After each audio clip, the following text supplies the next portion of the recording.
It's too fast. Those Always is. Always. Always Have a is. quick Fast. Okay, Brandon, I got to tell you, I got to just make sure you know, I gave Open Assembly a shout out this morning on a panel I was on with the World Bank. So they were rolling out a whole study on the gig economy. And I mentioned Open Assembly, not in any sort of endorsing way, because I can't do that. But I did say that we work with you guys. You Awesome. are, Thanks, Steve. you are an influencer. We appreciate that. Awesome. I think we are all back here. Let me let a few folks who arrive late, including our AI note bot takers, or AI bot note takers.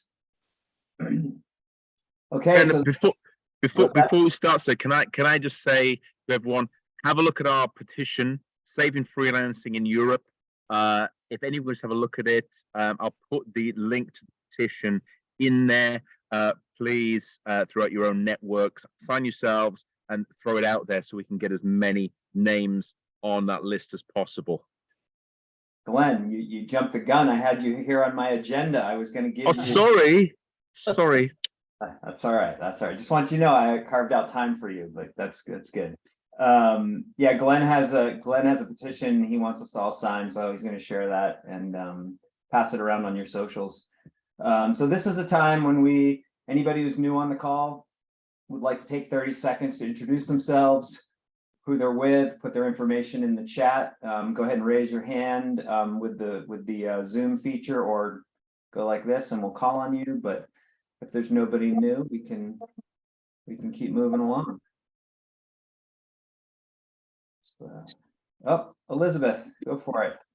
Hi, I'm kind of new. I was last here about 9 months ago and had to step away for a while, but I am fully back and totally engaged with the gig economy. And I'm a hybrid. I am a staffing agency and a platform, and I match small and mid-sized businesses, including solopreneurs, with vetted virtual freelancers. So my goal is to make really great matches that are sustainable by inserting human help into the process. So, and my company is called Results Resourcing, and I'll put my information in the chat, and I'm really glad to be back. Awesome, welcome back. Anybody else? All right. Vanessa Graphite, I have something to say about your webinar coming up, but would you like to say it, or would you like me to do the honors?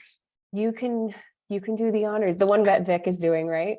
Yeah, exactly. You probably have more details on it than I do, since you've been working with our marketing team now. So I'll let you do it. But thank you. So Graphite's an Open Talent Platform Collective member. They have a webinar coming up on September 14th. It's titled Navigating the Uncertain Economic Environment with Independent Talent. It'll be with Graphite's CEO and founder, Vikram Ashok, and Ludwig Pierre Schultz, managing partner of Alumni Ventures. I'm going to drop all that into the chat. So hopefully you can attend or share and support that. That would be great.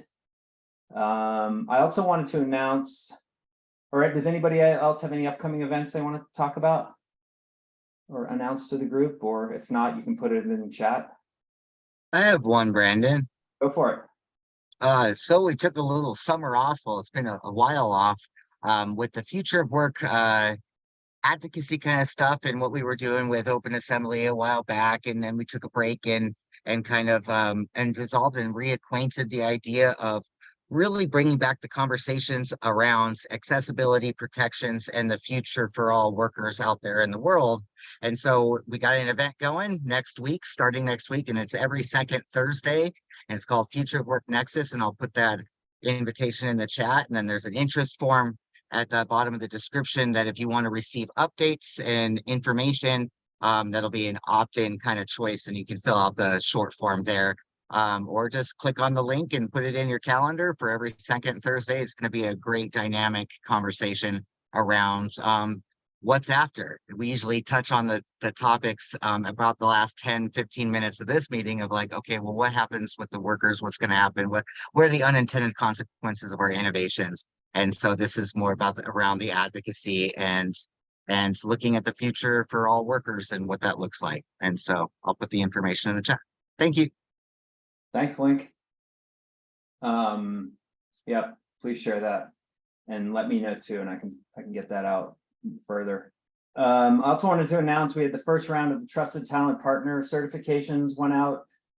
They've actually been done for a little while, but we just started marketing it. So Wazoku, G2I, Olo, and IndieList got the Trusted Talent Platform Partner badge.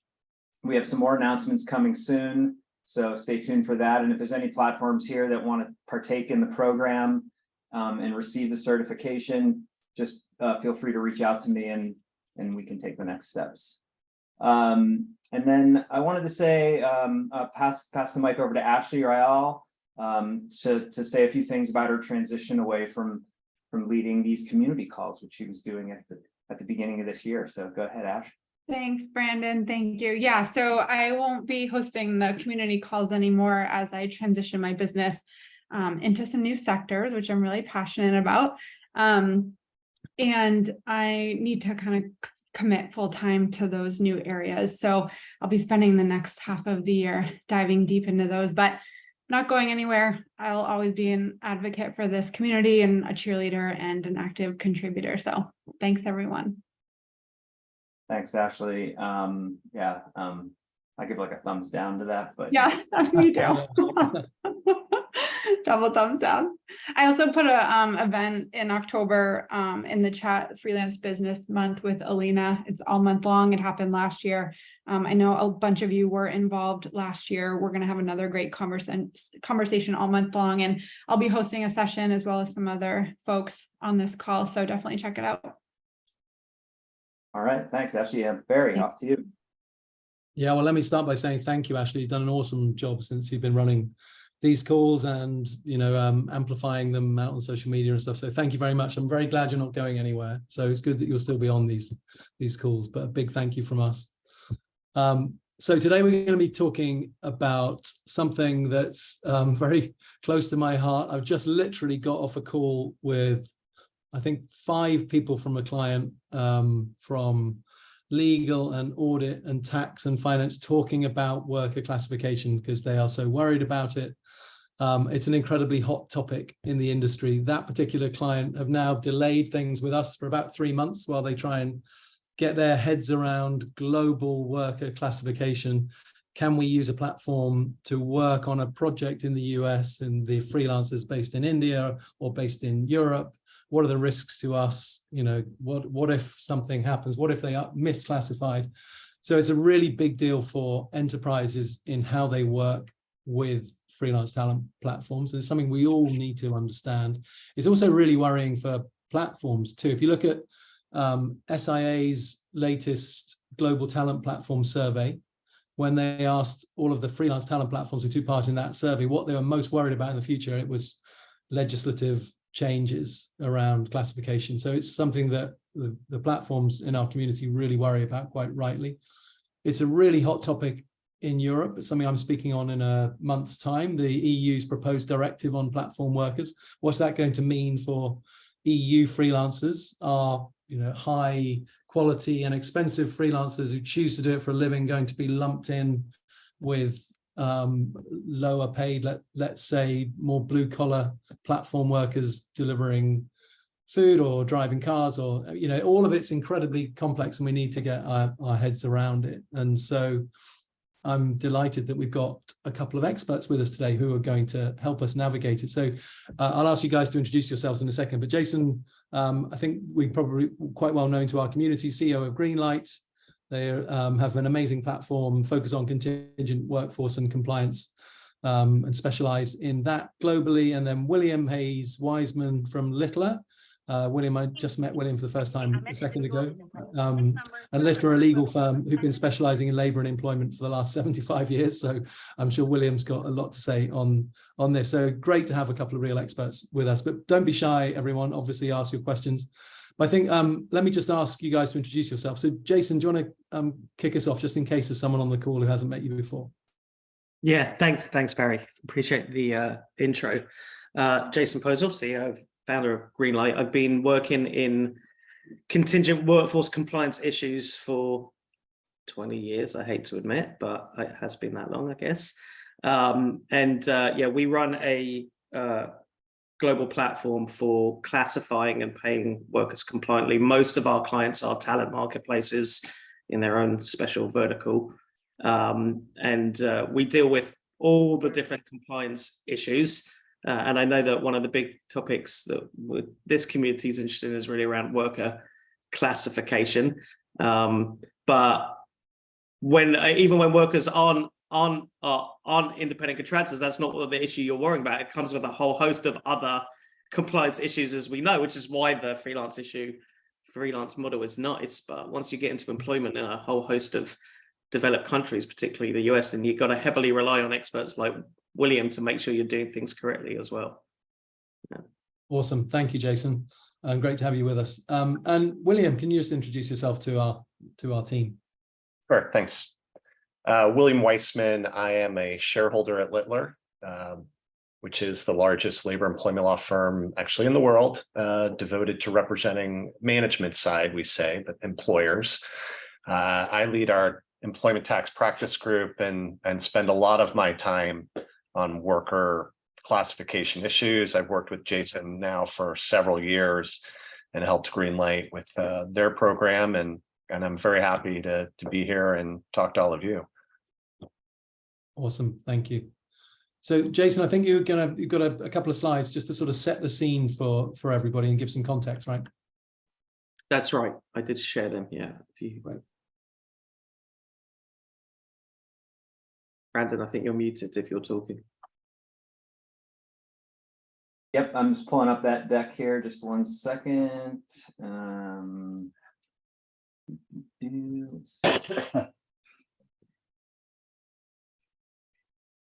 So I think that the point of this, and we talked about this last time I was with the group, right? Is why firstly is it an issue at all? If we just set the scene, like why does anyone care?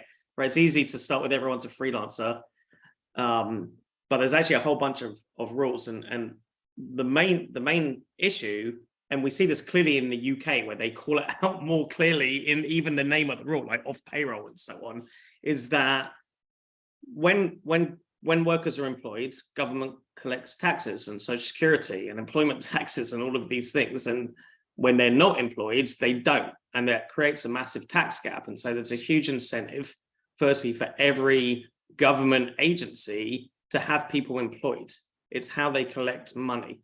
And so what we've seen over the last, and just also on this particular point, the rules have been around for a long time, right? So we also hear that a lot of arguments around, do we need a third type of worker category, which I'm sure will come up as well. But there've been rules around who's an independent contractor and who's an employee in the UK, in the US, like AB5 and IR35, for example, are just restating and reinforcing laws that have already existed and guidelines that have already existed. And again, it goes back to governments prefer people to be employed. That's their basis for collecting money, right? And so if we look at the US specifically, as you can see, there's a lot of changes over the last kind of 20 years that have made it more and more risky. And so you've got, on the one hand, more and more people wanting to be independent, and companies and platforms making that easier to find people and for people to find work. But you've got, in the US, for example, government agencies working with the federal government to look at all these issues and try and minimize that, right, flow to who's an independent contractor. You see it as well in the UK. And so they're introducing all these even more complex rules aimed at penalizing companies who pay people as independent contractors. And so it's not a political position, it's just that is the reality of what we're dealing with. In the US, you have additional risks. Workers know their rights. And so in every industry, lawsuits are common for a whole host of wage and hour issues. And this is an increasingly common one. In fact, even last week, there was one with a talent marketplace being sued by the city of San Francisco. Their motto was everyone's a freelancer. And the city's like, no, it's not. And this is wage theft, right? That you're underpaying people. So even if people willingly, we're going to get into that in a second, but this is kind of the context, right? And that's why, as more and more platforms and this model has kind of emerged, really driven by ride-sharing companies, it affects everyone. And so all these different states and countries, every developed country has introduced more and more regulations, and it's coming like EU-wide because they don't want every different country having their own rules, but there's going to be rules, right, around how to do it, because at the very minimum, they want a level playing field. So if we look very specifically at the US, in fact, William, should I just let you talk about the risks of misclassification? Otherwise, I'll do all the talking. Sorry. Yeah, no problem. I'd say one distinction between the US and virtually everywhere else is American style federalism. And what I mean by that is we don't just have one set of laws that govern this issue at the federal level, but you have 50 states with their own versions. And now increasingly we have local jurisdictions with their own rules. New York City being a good example, which you have on the slide, right? So we now have 3 layers of not always consistent laws in the US that employers have to deal with. When you can be compliant at one level and non-compliant at another on the same set of facts, which makes it almost impossible to really, navigate this well. But the risks, the risks fall into a couple buckets. They're kind of well known. Obviously, one is tax, unpaid taxes, whether at the state, local, or federal level. You have the risk that as employees, they did not receive benefits to which they were entitled, whether those are things like Social Security, paid for with taxes, or unemployment, but also just types of benefits that an employer would provide, paid leave, healthcare, et cetera, right? You have a risk of injury, which doesn't always sometimes get as much attention as it should. But obviously, if you have employees, they have to be covered with workers' comp. Independent contractors do not have to be. And if there's no workers' comp and somebody gets hurt, they can sue you in tort without any sort of protection or limitation. We always talk about 2 types of risks, insurable and uninsurable. And, injury is an insurable risk, and so one that can be managed. And those are really sort of the big buckets of risks that we have. And then, of course, when you're talking about groups of individuals, it's one thing to have one person say they didn't get all their wages. It's another when it's 1,000 people. And so class actions are not going away and are growing in the US anyway. And I think in other countries they're starting to catch on. They've not been as common, but are growing. And so as it relates to the audience, right, today, like to people here, what does it mean? If you're selling to consumers, obviously they don't have a lot of sensitivity to risk.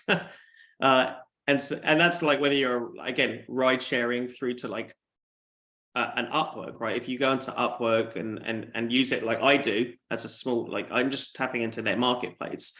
But if you're selling into an enterprise, now you're dealing with a whole set of different standards because they know all these rules, exactly right. As you were talking about before, Barry, right? They know all of them. And so no matter how good your model is for finding, matching talent, no one's going to get fired because of your model, right? And they know that it's also a cost-saving opportunity, right? And so for many companies, it's really difficult because they've grown with essentially a 1099 and independent contractor model, which means no taxes having to be withheld.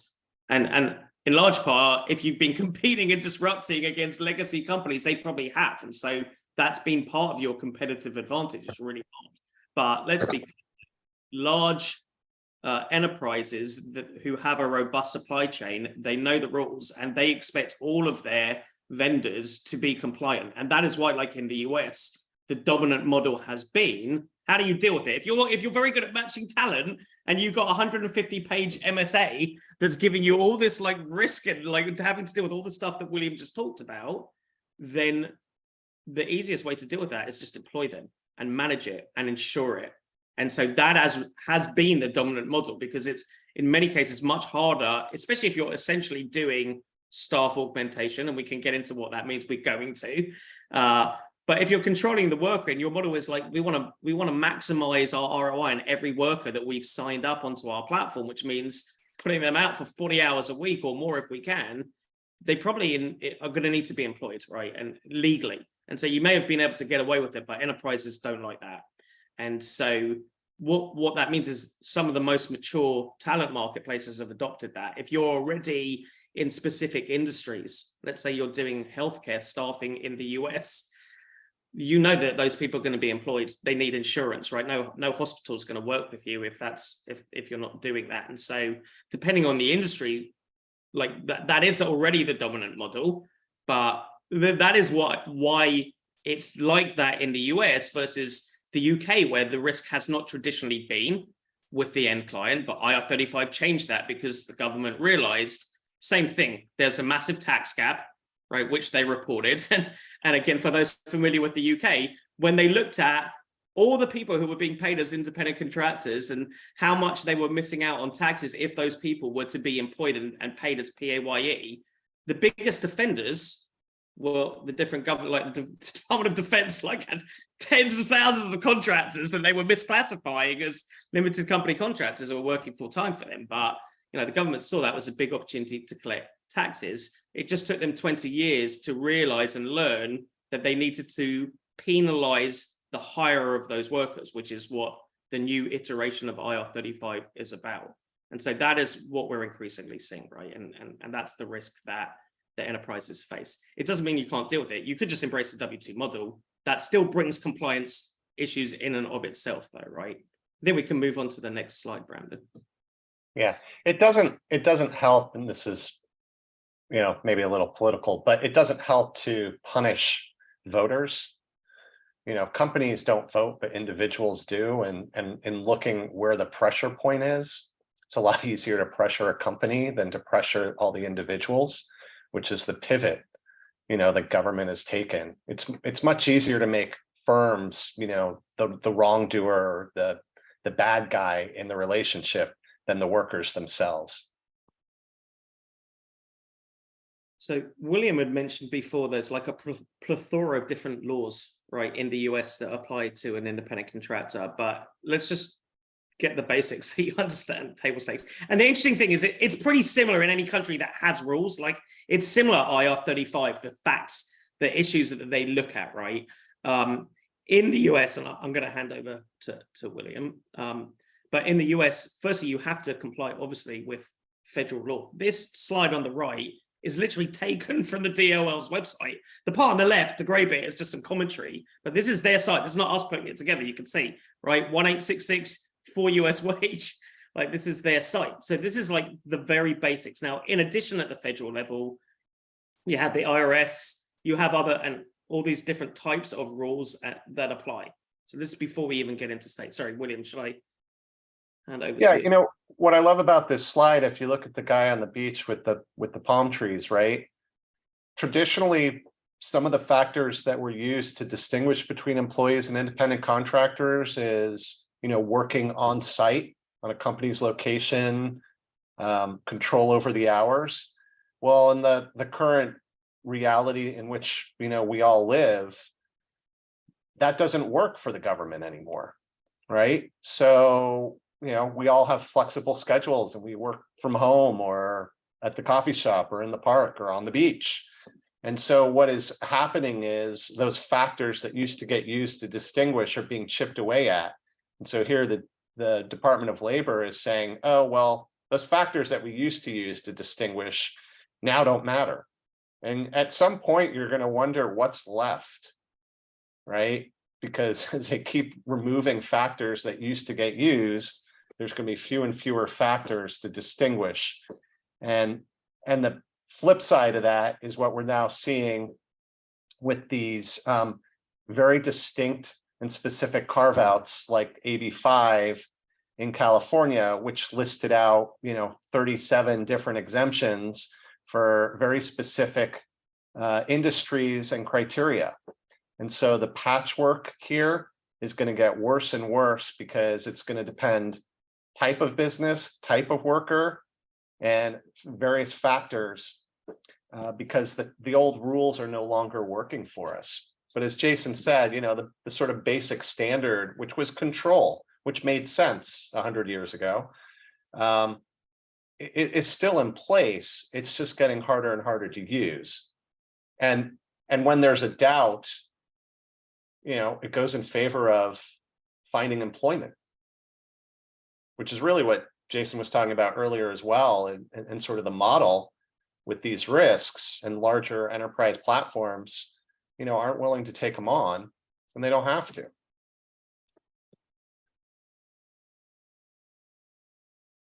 There's some fundamentals on here, right, that you can see. Yeah. Like just signing an independent contractor agreement, having them agree, having them think that they're an independent contractor, and think that's okay. Like doesn't make it so. None of that, right? The fact that it might be common in your industry. So I guess the point, the overall point is, just because you want it to be an independent contractor, you feel that that's right. And I know there's a lot of talk about that, right? It's even what we're talking about in Europe, right? That with the EU directive, but it doesn't change what they're trying to achieve, right? And how the government look at it. And so what are the actual things that they're talking about? If we move to the next screen, we can look at more specifically some of the factors. William, you want to talk about California? Sure. So California, just being a large state and a fairly vocal state, gets probably outsized attention, but the ABC test is not new. It's been around for decades, and nearly half the states used some version of it for unemployment purposes primarily. In 2018, the California Supreme Court adopted this ABC test in a case called Dynamex, which involved sort of last mile delivery workers. And they did so because under California's wage orders, as they're called, the test was supposed to be the broadest possible for finding employment. California then enacted a statute effective in 2020, which is often called AB5, that adopted these three tests. And the first factor, the absence of control, that's what the A is for, absence, really was just sort of the common law control test. We don't tell them what to do. We don't provide them tools. We don't tell them where to work. We don't tell them what hours to work. We don't evaluate them. All of those types of control factors that we used to look at. I'm going to skip B for a second. We'll come back to it. C is the worker is customarily engaged in an independently established trade, occupation, or business. What the government has largely done is written out trade or occupation, because they will say all the time, you don't own a business. You're not in business for yourself, but ignores that, being an artist can be an occupation, being a singer could be an occupation, being a dog walker could be an occupation. And we don't know what that means. And it raises questions, what is customarily or traditionally for businesses that didn't exist 10 or 15 years ago? And so that is getting fleshed out, but it largely means, do they advertise? Do they have other customers? Do they have their own office? Those types of things that would make you think someone has their own business. The B factor is the one that tends to vary a little bit more by state. It used to be, or at least in some states, it is work performed is outside the usual course of hiring entity's business or away from the company's location. That or away part didn't make it into California, and there are some states that don't have it. Massachusetts doesn't, for example, where this ABC test got borrowed from, but other states do. And this just raises the question, what is the usual course of a hiring entity's business in the first place? And I like to give the example of attorneys because I am one, right? I work for a firm, right? But I provide legal services to Jason's company. And Jason has an attorney that works in-house for the company as well, providing legal services. So we're both doing the same thing. What's the distinction, right? And those legal services presumably are important to the business. or they wouldn't be paying for them, right? So the distinction in my case as outside counsel, no one's really going to say I'm Greenlight's employee because of those A and C factors. But the B factor doesn't really work in that case. If you look at it broadly, what are we doing? We're providing legal services inside and outside counsel. And the cases haven't fully fleshed this out yet. In the context of platforms, there are a number of cases around the country from Nevada, Indiana, even actually in California, that are starting to draw some distinctions in these marketplace type arrangements that are important. Someone that matches talent between buyers and sellers of that, or providers of that service, are not the employer, or not. That is a different business. Running the platform is a different business than what the providers or the buyers are doing. And that's going to be very important over the next decade as those cases continue to get litigated. And we see how it kind of fleshes out in places like California and Massachusetts, New York, and others. Awesome. Thanks, William. Yeah, it's an interesting one. So there's the risk from the end client, right? In that respect, would be that's why your clients care, because they're never off the hook, and they're in that chain, and they're the client, right? Who the worker thinks that they're working for. But there's still the unknown, and we have this we work with talent marketplaces all the time about, could they be held liable? Could they be considered the employer anyway if they're getting if they're getting all their work from you, even if it's for multiple clients? Maybe they're economically reliant on you as the platform, right? That's what hasn't played out, but it's definitely gaining more and more attention. So if we look at the US, and again, this is pretty similar in Canada, in Australia, in the UK, the questions might be different, but the overall picture that they're looking at are around two principal things. What kind of controls exist, and they break it out in the US like in these ways, but also like, is the worker actually trying to be independent and run a business of any kind, right? And so in the US, it's more specific, and we can look at that, right? Behavioral controls is the first thing. And again, similar to if you look at the government's IR35 questionnaire, they're going to be looking at what type of supervision, right, is there for the worker. Right, William, I'll hand over to you again for these, sorry. That's okay. Yeah, and I kind of briefly mentioned it, and there's a lot of behavioral factors that go into it. But yeah, generally, what kind of controls is the employer, the principal, exerting over the worker, the nature of the work, how the work is performed, evaluation of the work, requiring them to redo work, all of those types of things. And it is more or less the same across, yeah, as you said, multiple jurisdictions. The financial control, are they negotiating what they're paid? Do they have their own expenses? The whole concept of profit and loss, I think, is one that's actually a little hard for government to understand in the context of the sale of, personal services, because, there's only 24 hours in a day. If you bill by the hour, what does that mean? And you don't really have expenses, and they kind of brush it aside. It deserves more, I think, credit and sophistication than it gets. But that's an important factor. And what does that really mean? And, the relationship of the parties has some meaning. Signing an agreement, what's the intent of the parties, but it's certainly not determinative. And then your bottom sort of category there being an independent contractor, sort of in reality, demonstrating it by, do you set up a business entity, whether an LLC, S Corp, C Corp, whatever? Do you have multiple clients? I've long argued that if I could only present one fact, it's having multiple clients. I may have a job, and maybe I have a second job, or we used to call it moonlighting, right? Kind of thing, but I don't have 15 jobs. Nobody has 15 jobs, right? I have 15 clients, maybe, or 20 clients. And so that really, I think, is still probably one of the most important indicia And what happens though when these workers are on a platform and they're getting work through, an Upwork, but they're doing it through not just Upwork, they're doing it through multiple platforms. What does that say? Is that advertising? Is that having multiple clients? Is that using that entrepreneurial spirit, so to speak, to generate a profit or a loss by using different marketing or opportunity venues, however you want to kind of phrase it or look at it?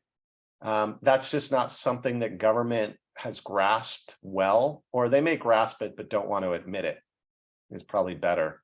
They're not completely oblivious to these things, but in the old days when the systems were first starting, before computers, it was too hard to go after 1,000 individuals. It's much easier to go after one firm.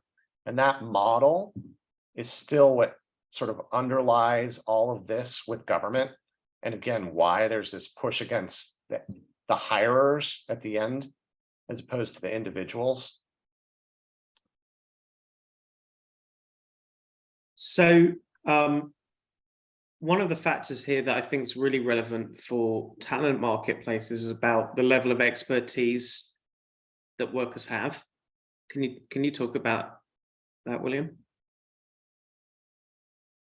Yeah, there's been debates and they haven't been resolved. And currently the system's binary. You're either an employee of someone or you are not, right? But should the former, McKinsey consultant who does some consulting now on his own for $1,200 an hour be treated the same as people hanging drywall for $12 an hour who are treated as ICs? The current legal framework says yes, but that doesn't seem right. And if the whole point of some of these protections is to prevent, for better or worse, it's kind of paternalistic of, people aren't smart enough to take care of themselves, so government will do it. That doesn't apply to everybody, maybe. And in the context of being highly skilled, that should be a differentiator. Now it's breaking down again. As I was saying earlier, my example of in-house, out-house, outside counsel, right? Lawyers are deemed skilled profession, but it's not being used as easily. They say, okay, we know you're skilled, we know they're not telling you how to write a brief and so forth, so they're going to start looking at other factors. And in the context of a sort of knowledge economy, where we're getting people to do various kinds of things, either they're writing code, they're doing marketing, they're doing things that are skilled, it is getting harder to differentiate on that factor, I think.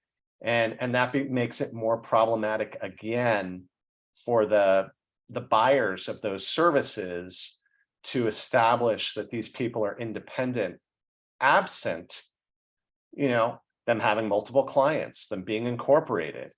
And so, if you just have someone who is a good graphic designer and they don't want to have a company and they don't want to hire their own employees, they just want to do some freelance work, it raises those questions of, can we do this? Even though that person is skilled. So I know there's a bunch of questions. Brandon, I don't know if you want to hand that over to everyone. Yeah, I can't see the chat because I was sharing my screen, so I'm going to stop the share. And yeah, if anyone has questions, let's raise your hand and take advantage of this. These two brilliant minds here. John Healy, your question is really interesting, I think, there. Yeah, I think this comes from conversation with so many of the platforms who want to help independent contractors find community, find matches, find opportunity, but don't want to act as the employer. And so I guess the question would be, what guidance can you provide to a platform owner who's saying, I want to operate as a connector of people and opportunity, but I don't want to cross the line and be viewed as an employer? Are there some specifics that they should be looking to ensure that they're factoring that into their business to best position themselves? I'd say the best thing that any platform could do to avoid the scrutiny that's currently existing is not pay. But that's not typically how the platforms function right now, right? And the buyers don't want to pay. The whole part of the point of the platform is they're outsourcing that function. But everything is still driven by that concept of payment. If I don't pay wages to someone, I don't have a tax obligation. Maybe I should have paid wages, but I didn't, right? So if you don't pay something, you can't have a tax liability. And the concept of putting the money in escrow in between, as opposed to paying someone directly, is that a better safety valve? I would say the answer should be yes. I don't think it's been vetted enough in actual, contested proceeding to know. But yeah, I mean, that is the shortcut answer to this, is don't pay. But that's not really the practical answer, and it kind of undermines a little bit of the model. I think what some of them would say is, they're not providing service to me. I am a vendor to the individual worker, right? They are paying me a fee to function as Elizabeth and I were talking about in our breakout room, as the back office, right? They are doing my marketing, they are doing my outreach, they are doing my collections, and I am paying a fee for that.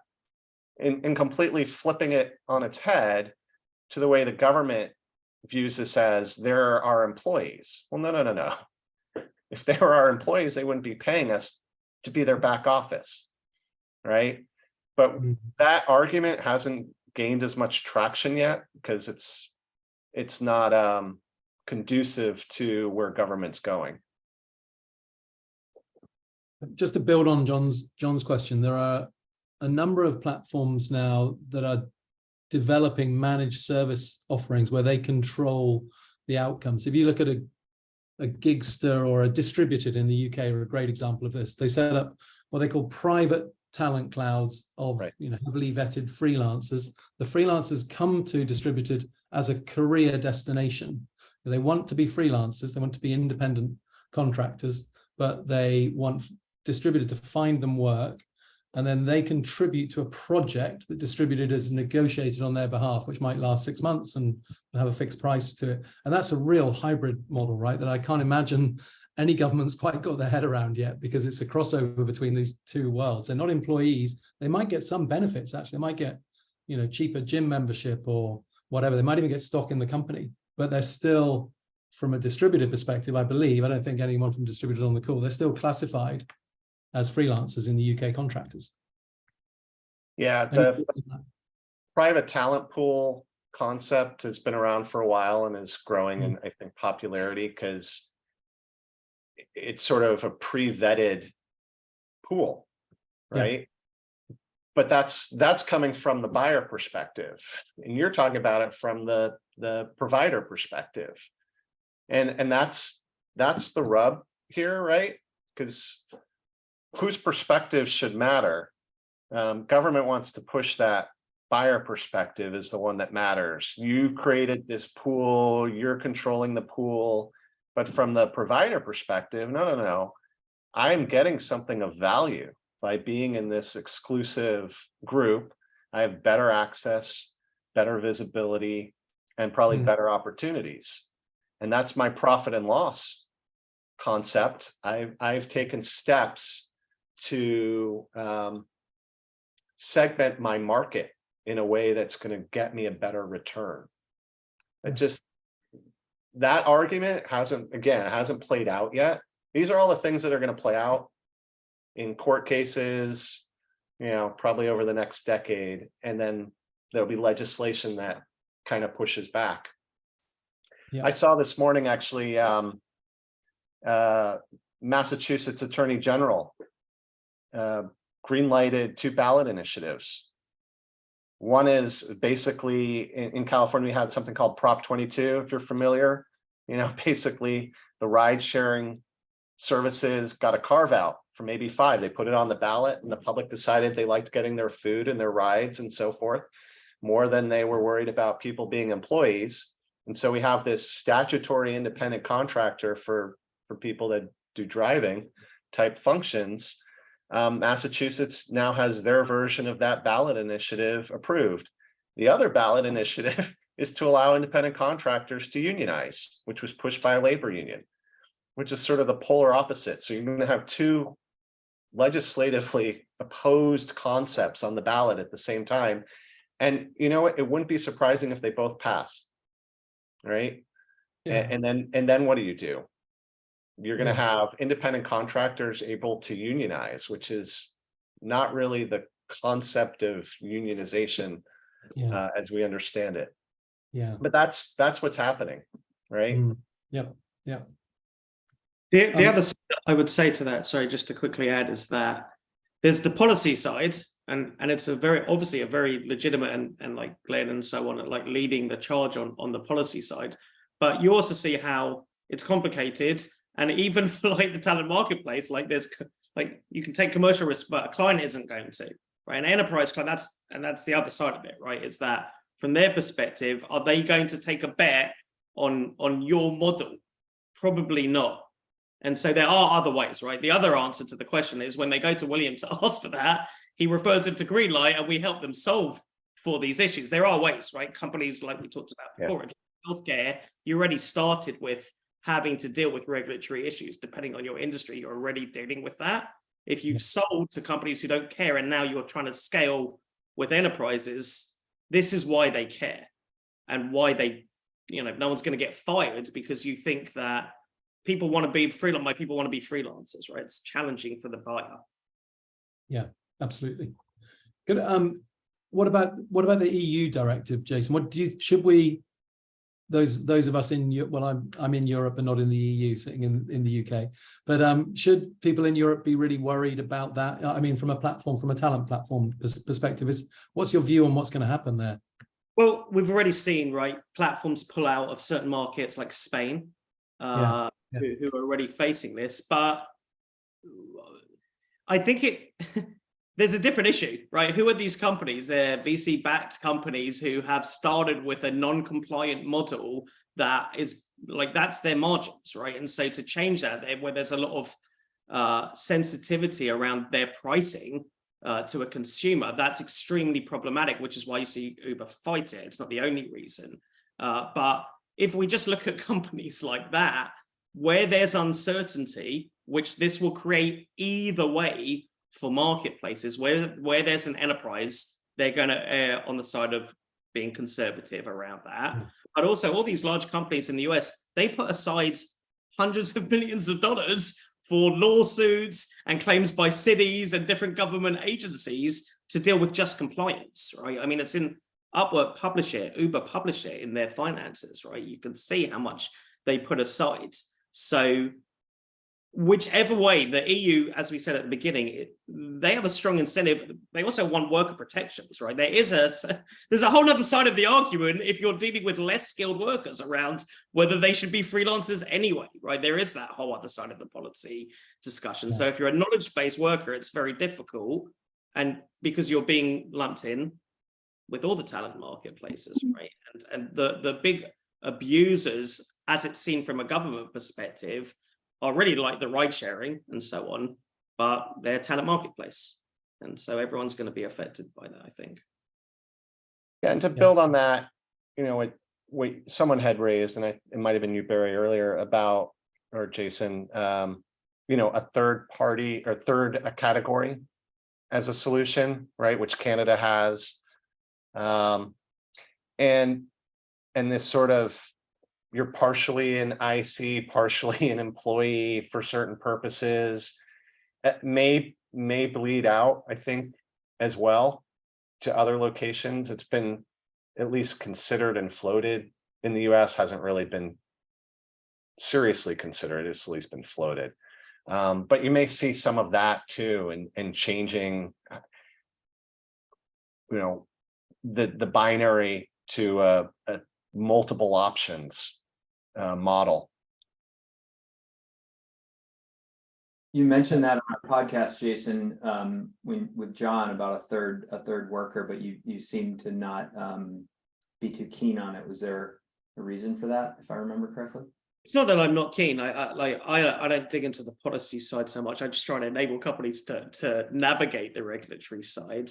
But it's complicated already. Like for governments to like add another one and then try and enforce it, and then have like look at what a mess the government made of IR35 trying to implement that, and that's not even introducing a third category. So I think there's just an inherent issue with government being able to do anything especially implementing a third category. But then you have the whole other side, which is labor unions will tell you this is just abuse of workers and just another way to try and like shaft the worker. That's what they already say. And that's what the argument is against the freelance model. And again, it's not necessarily for knowledge-based workers that they're worried about, right? I don't like the idea of a third category, partly for the reasons Jason just said, but partly because it doesn't actually solve the problem.